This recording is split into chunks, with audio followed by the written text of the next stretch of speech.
Muawiyah ni sahabat. Sayyidina Muawiyah ini sahabat dan dia salah seorang penulis wahyu pada zaman Nabi. Bukan orang calon-calon. Maknanya kalau wahyu turun, berapa orang saja, dalam lebih kurang 10 orang boleh tulis wahyu.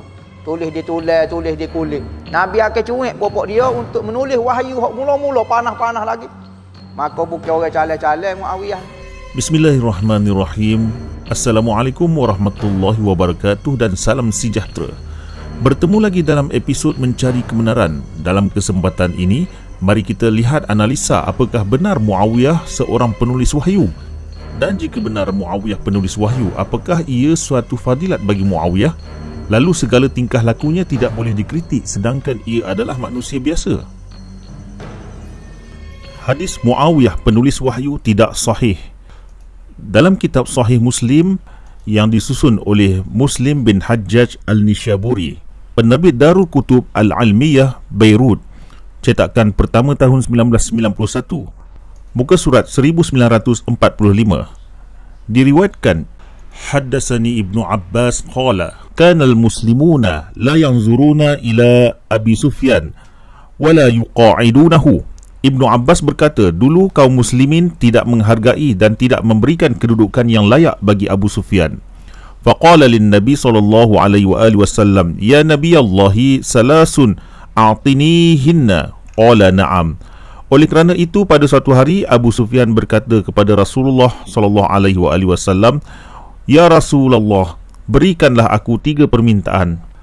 Lalu Rasulullah pun menjawab, ya. Qala indi ahsanul arabi wa ajmaluhu ummu Habibah binti Abi Sufyana uzawwijukaha. Qala na'am. Abu Sufyan melanjutkan pembicaraannya. Pertama, aku mempunyai seorang puteri yang terbaik dan tercantik di negeri Arab, iaitu Ummu Habibah. Aku ingin menikahkannya dengan engkau. Lalu Nabi menjawab, ya. Qala wa Muawiyatu taj'aluhu katiban baina yadayka. Qala na'am. Kata Abu Sufyan, aku berharap engkau menjadikan Muawiyah bin Abi Sufyan sebagai juru tulis engkau yang selalu mendampingimu. Rasulullah menjawab, ya. Namun matan hadis ini tidak sahih walaupun ia tertulis dalam kitab Sahih Muslim. Ramai ulama mengkritik hadis ini kerana Abu Sufyan masuk Islam tahun ke-8 Hijrah, sedangkan Ummu Habibah sudah bernikah dengan Rasulullah jauh lebih lama sebelum itu. Imam Nawawi yang mensyarahkan hadis ini menulis komen beliau dalam kitab Syarhun Nawawi ala Muslim, karangan Imam Muhyiddin Abu Zakaria Yahya An-Nawawi, penerbit Baitul Afkar Ad-Dawliyah, muka surat 1513, kitab Fadailus Sahabah. An-Nawawi menulis, wa'alam anna hadzal hadith min al-ahadis al-mashhurah bil-ishkal wa wajhul ishkali anna Aba Sufyana innama aslama yawma fathi Makkah sanata 8 min al-hijrah wa hadza mashhurun la khilafa fih. Ini merupakan salah satu hadis yang terkenal bermasalah kerana tiada keraguan lagi bahawa Abu Sufyan telah masuk Islam dalam tahun pembebasan kota Mekah, iaitu tahun ke-8 Hijrah, dan perkara ini adalah masyhur, tidak ada khilaf padanya. Wa kana an-nabiy sallallahu alaihi wasallam qad tazawwaja Umma Habibah qabla dhalika bi zamanin tawilin. Qala Abu Ubaidah wa Khalifah bin Khayyat wa Ibn Barqi wal jumhur tazawwajaha sanata 60 wa qila sanata 7. Nabi SAW telah menikah dengan Ummu Habibah jauh lebih lama sebelum demikian itu. Abu Ubaidah dan Khalifah bin Khayyat, iaitu ahli sejarah abad ke-8 Hijrah, Ibnu Al-Barqi dan ramai lagi berkata, Rasulullah berkahwin dengan Ummu Habibah pada tahun ke-6 dan menurut yang lain pula tahun ke-7 Hijrah. Qala al-qadi wallazi fi Muslim huna annahu zawwajaha Abu Sufyan gharibun jiddan wa khabaruha ma'a Abi Sufyan hina warada al-Madinata fi hali kufrihi masyhur. Al-Qadi berkata, sungguh aneh Abu Sufyan menikahkannya kerana tidak ada keraguan lagi. Menurut riwayat, Abu Sufyan masih kafir ketika masuk ke kota Madinah dan ia merupakan kabar yang masyhur. Al-hadis wahmun min ba'di ruwati li'annahu la khilafa bainan nasi anna an-nabiy sallallahu alaihi wa alihi wasallam tazawwaja Habibah qabla al-fathi bidahrin wa hiya bi ardil Habsyah wa abuha kafir. Wa fi riwayah an Ibn Hazm aidan annahu qala mawdu'un qala wal afatu fihi min Ikrimah bin Ammar ar-rawi an Abi Zumail. Berkata Ibnu Hazm, hadis ini termasuk riwayat yang diragui kerana tidak ada perselisihan di kalangan manusia bahawa Nabi SAW sudah lama menikahi Ummu Habibah sebelum pembebasan kota Mekah, dan ia termasuk di kalangan muhajirin yang berhijrah ke Habsyah sementara ayahnya masih kafir. Menurut riwayat daripada Ibnu Hazm lagi, beliau berkata hadis ini maudhu'. Masalah di sini ialah seorang yang bernama Ikrimah bin Ammar yang menukilkannya daripada Abi Zumail. Dalam kitab Mizanul I'tidal fi Naqdir Rijal, karangan Imam Az-Zahabi, jilid kelima, penerbit Darul Kutub Al-Ilmiyah, cetakan pertama tahun 1995, muka surat 116, pengarang menulis, wa fi sahih Muslim qad saqa lahu aslan munkaran an Simakin al-Hanafi an Ibni Abbas fi thalathati allati talabaha Abu Sufyan. Di dalam kitab Sahih Muslim, riwayat itu menunjukkan asas kemungkaran daripada Simak al-Hanafi daripada Ibn Abbas dalam 3 perkara yang diminta oleh Abu Sufyan. Jadi hadis ini telah dikritik oleh Imam Zahabi kerana tidak ada asasnya.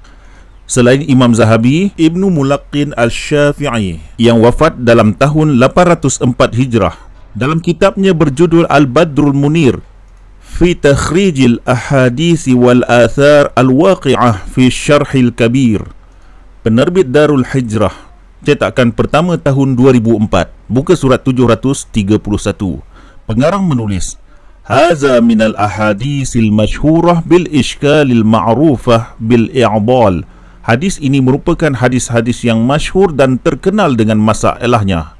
Wa wajhul ishkal anna Aba Sufyan innama aslama yawmal fath wal fath sanah saman wan Nabi sallallahu alaihi wa alihi wasallam kana qad tazawwajaha qabla zalika bi zamanin tawilin. Dan pertikaiannya ialah Abu Sufyan masuk Islam di hari pembukaan kota Mekah, dan peristiwa pembukaan itu berlaku pada tahun ke-9, manakala Nabi telah menikah dengan Ummu Habibah jauh lebih lama sebelum peristiwa tersebut.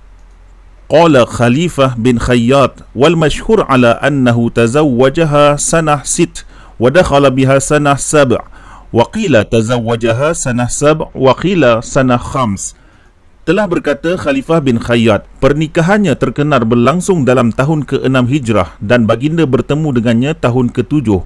Sebahagiannya menyatakan tahun ke-7, ada yang menyatakan pada tahun yang ke-5. Justru itu, hadis utama yang menyatakan Muawiyah penulis wahyu tidak sahih. Ada beberapa catatan yang menyatakan Muawiyah hanyalah penulis surat semata-mata. Syamsuddin Az-Zahabi dalam Siyarul A'lam An-Nubala, jilid ketiga, penerbit Muassasah Ar-Risalah, cetakan ke-11 tahun 1996, muka surat 122 sehingga 123. Pengarang menulis, wa naqala al-Mufaddalul Ghalabi an Abil Hasan al-Kufi qala kana Zaid bin Sabit katibal wahy wa kana Muawiyah katiban fima bainan Nabi sallallahu alaihi wa alihi wasallam wa bainal Arab. Daripada Abil Hasan Al-Kufi yang berkata, Zaid bin Sabit penulis wahyu, Muawiyah pula adalah penulis antara Nabi dan orang-orang Arab. Maknanya Zaid bin Sabit penulis wahyu, manakala Muawiyah penulis surat antara Nabi dan orang-orang Arab. Ibnu Hajar Al-Asqalani dalam kitab Al-Isabah fi Tamyizi Sahabah, jilid ke-6, penerbit Darul Kutub Al-Almiyah Beirut, muka surat 113. Pengarang menulis, wa qala al-Madaini kana Zaid bin Thabit yaktubul wahy wa kana Muawiyah yaktubu lin Nabi sallallahu alaihi wa alihi wasallam fima bainahu wa bainal Arab. Madain berkata, Zaid bin Thabit penulis wahyu dan Muawiyah menulis surat Nabi untuk orang-orang Arab. Dalam kitab Syarah Nahjul Balaghah karya Ibnu Abil Hadid, jilid pertama, penerbit Darul Kutub Al-Almiyah, muka surat 201 hingga 202, pengarang menulis, فالذي عليه المحققون من أهل السيرة أن الوحي كان يكتبه علي عليه السلام وزيد بن ثابت وزيد بن أرقام. Penyelidik daripada kalangan sejarawan mengatakan sesungguhnya wahyu ditulis oleh Ali, Zaid bin Thabit dan Zaid bin Arqam. Wa anna Hanzalah bin Rabi' at-Tamimi wa Muawiyah bin Abi Sufyan kana yaktubani lahu ilal muluki wa ilal ru'asa'il qabaili wa yaktubani al-hawaijahu baina yadayhi wa yaktubani ma yujba min amwalis sadaqat wa ma yuqsam fi arbabiha. Manakala Hanzalah bin Ar-Rabi' at-Timi dan Muawiyah, kedua-dua mereka menulis surat baginda kepada kerajaan-kerajaan dan kepala-kepala kabilah. Mereka berdua menulis keperluan-keperluan baginda, apa yang dikutip daripada wang sedekah dan apa yang dibahagikan kepada pemiliknya.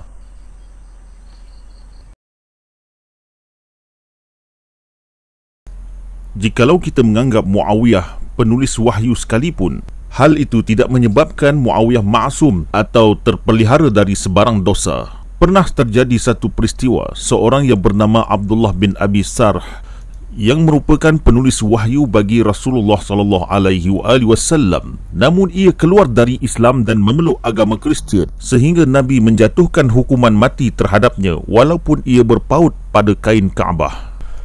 Dalam kitab Al-Bidayah wan Nihayah karangan Ibnu Kathir, jilid ke-6, penerbit Hijr, cetakan pertama tahun 1997, muka surat 561, pengarang menulis, An Mus'ab bin Sa'din an abihi qala lamma kana yawma fathi Makkah amana Rasulullah sallallahu alaihi wasallam an-nasa illa 4 nafarin wa imra'ataini wa qala uqtuluhum wa in wajadtumuhum muta'alliqina bi astaril Ka'bah wa hum Ikrimah bin Abi Jahl wa Abdullah bin Khatal wa Miqyas bin Subabah wa Abdullah bin Sa'ad bin Abi Sarh.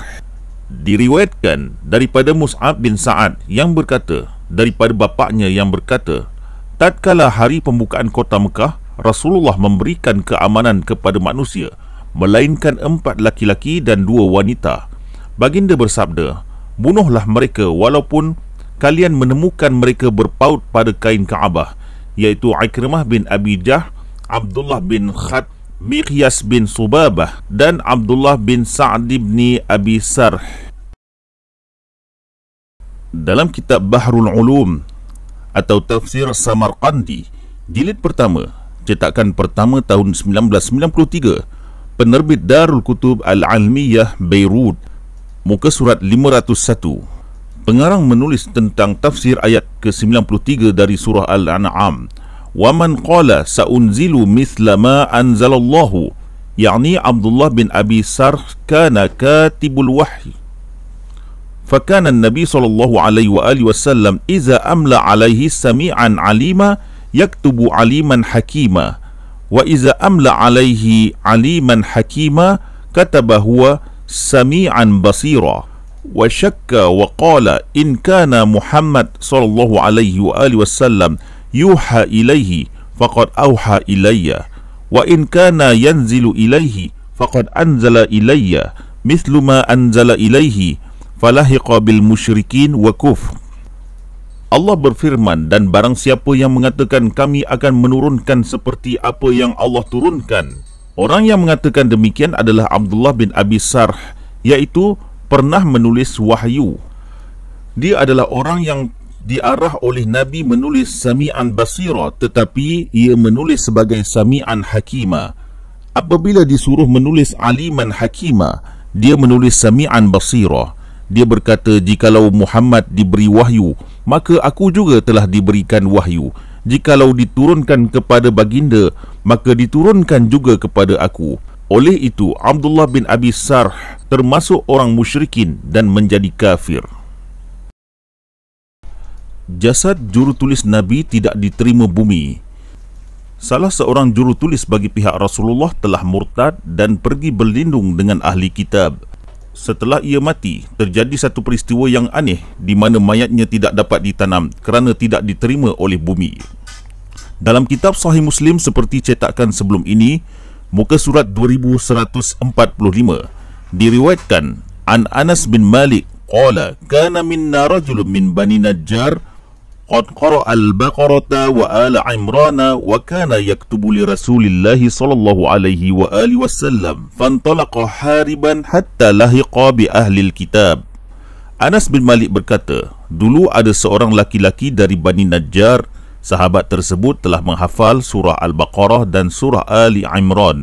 Selain itu, ia juga pernah menulis bagi pihak Rasulullah sallallahu alaihi wasallam hingga pada suatu hari ia melarikan diri dan bergabung dengan ahli kitab. Qala farafu'uhu qalu hadza qad kana yaktubu li Muhammadin fa'u'jibu bihi fama labisa an qasama Allahu unuqahu fihim fahafaru lahu fawarauhu. Anas berkata kumpulan ahli kitab memuliakannya dan menghormatinya.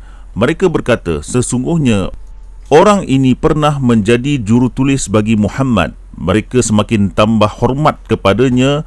Tak lama kemudian, orang itu meninggal dunia di tengah-tengah orang ahli kitab. Lalu mereka menggali tanah untuk menguburkannya.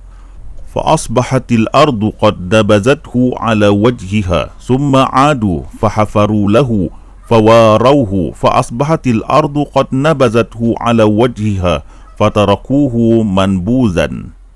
Tetapi kemudian bumi malah memuntahkan mayatnya ke atas. Mereka menggali tanah lagi untuk menguburkannya. Tetapi kemudian bumi malah memuntahkan mayatnya ke atas. Mereka menggali tanah lagi untuk menguburkannya. Tetapi kemudian bumi malah memuntahkan mayatnya ke atas hingga mereka membiarkannya tergelimpang. Oleh itu, riwayat kononnya Muawiyah adalah penulis wahyu dari kitab Sahih Muslim adalah tidak sahih, dan menurut beberapa pandangan ahli sejarah, individu ini hanyalah penulis surat biasa antara Nabi dan kabilah-kabilah Arab. Jika Muawiyah seorang penulis wahyu sekalipun, ia bukan fadilat baginya.